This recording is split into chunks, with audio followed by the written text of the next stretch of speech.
ഇരുട്ടത്തുകൂടെ ഇല്ലാത്തതാണ്. സമയം രാത്രി 12 മണി. കുരാകൂരിരുട്ട്.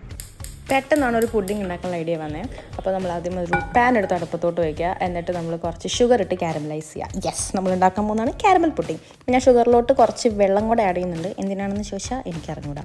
അങ്ങനെ നല്ലൊരു ഗോൾഡൻ ബ്രൗൺ കളറാകുമ്പോൾ ഇതേപോലെ ഒരു പാത്രത്തിലോട്ട് മാറ്റിയിട്ട് ഇങ്ങനെ ചുറ്റിച്ചെടുക്കാം. ഇത് കഴിഞ്ഞാൽ നമ്മൾ വീണ്ടും ഒരു പാൻ എടുക്കുന്നു. അതിലോട്ട് ഷുഗർ ആഡ് ചെയ്യുന്നു. വീണ്ടും കാരമലൈസ് ചെയ്യുന്നു. എന്നിട്ട് അതിലോട്ട് നമ്മൾ അല്പം പാൽ ആഡ് ചെയ്യുക, ഒരു 1/2 ലിറ്റർ. അപ്പോൾ നമുക്ക് ഇതുപോലെ പേടിയും പുകയൊക്കെ കേൾക്കും, മൈൻഡ് ചെയ്യണ്ട. എന്നിട്ട് നമ്മൾ നല്ലപോലെ ഇളക്കുക, ഒരു പിഞ്ച് സോൾട്ട് ഇടുക. എന്നിട്ട് വേറൊരു ബൗൾ എടുത്തിട്ട് അതിലോട്ട് 3 മുട്ട പൊട്ടിച്ചൊഴിക്കുക. എന്നിട്ട് നല്ലതുപോലെ അങ്ങോട്ട് ഇങ്ങനെ ബീറ്റ് ചെയ്യുക, ഇങ്ങനെ ബീറ്റ് ചെയ്യുക.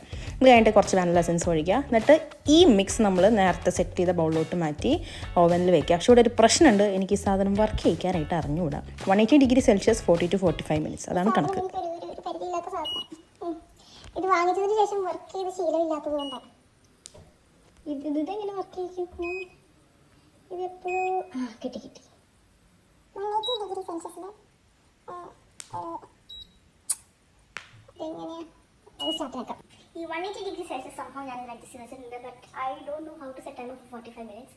അതുകൊണ്ട് ഞാൻ ഫോണിലെല്ലാം വെച്ചേക്കാണ് സമയം അറിയാൻ വേണ്ടിയിട്ട്. എല്ലാത്തിൻ്റെ ഉള്ളിൽ കൂടെ കാണാമല്ലോ. ഇത് പുകമണൊക്കെ ഒരു കരിഞ്ഞ മണമൊക്കെ വരുന്നുണ്ട്. ഇതെങ്ങനെ തന്നെയാണ് വർക്ക് കഴിക്കാമെന്ന് എനിക്ക് അറിഞ്ഞൂടാ. ഈ വീട്ടിൽ ആദ്യമായിട്ട് യൂസ് ചെയ്യുന്നത് ഞാനാണ്. എനിക്ക് ചോദിച്ചാൽ ആർക്ക് വീട്ടിൽ യൂസ് ചെയ്യാൻ അറിഞ്ഞൂടാ. എൻ്റെ പുഡിംഗ് ഇവിടെ സെറ്റ് ആവുന്നുണ്ടെന്നാണ് എൻ്റെ ഒരു വിശ്വാസം. ഫോർക്കൊക്കെ എടുത്ത് കുത്തി നോക്കിയപ്പോൾ വലിയ പ്രശ്നമൊന്നുമില്ല.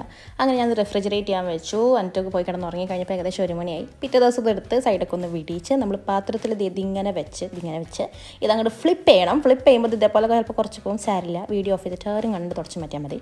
പക്ഷേ ഇവിടെ ഒരു പ്രശ്നം നിങ്ങൾ കാണുന്നുണ്ടോ? പ്രശ്നം ഞാൻ ലാസ്റ്റ് പറയാം. അങ്ങനെ നമ്മൾ പുഡിങ് ഇതേപോലെ നല്ല ഭംഗിയിൽ കട്ട് ചെയ്യുമ്പോൾ ഈ സാധനം എൻ്റെ കൂടെ ഇങ്ങോട്ട് വരുന്നുണ്ട്. എന്തോ വലിയ പ്രശ്നമൊന്നുമില്ല. പക്ഷേ നമ്മൾ തിന്ന് നോക്കിയപ്പോൾ കുഴപ്പമൊന്നും ഉണ്ടായില്ല കേട്ടോ. ചെറുതായിട്ടൊരു ഷുഗർ കരിഞ്ഞിട്ടുണ്ട്. പ്രശ്നം എന്താണെന്ന് വെച്ചാൽ എൻ്റെ പാത്രം പൊട്ടിപ്പോയി.